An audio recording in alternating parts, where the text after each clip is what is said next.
നമസ്കാരം. ഇത് അശോകപ്പൂവ് പച്ചമഞ്ഞൾ ഇടിച്ച് ചതച്ചിട്ട് നല്ല വെളിച്ചത്തമായ വെളിച്ചെണ്ണയിൽ ഇരുമ്പിച്ചട്ടിയിലാണ് കാച്ചണത്.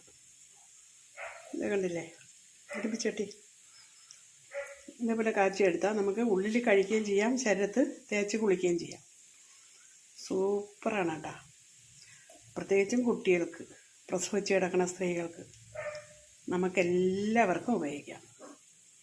മുഖത്ത് തേക്കാനും കയ്യിലും കാലിലും ഒക്കെ തേക്കാനും ഒക്കെ നല്ല സൂപ്പർ എണ്ണയാണ്. അത് എണ്ണ ഉണ്ടാക്കി എടുക്കുക.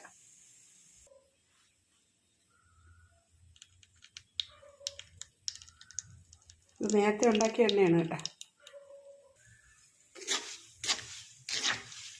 നല്ലൊരു മണമാണ്.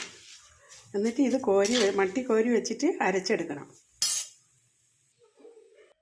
സൂപ്പർ സാധനമാണ്. എല്ലാവരും ഉണ്ടാക്കി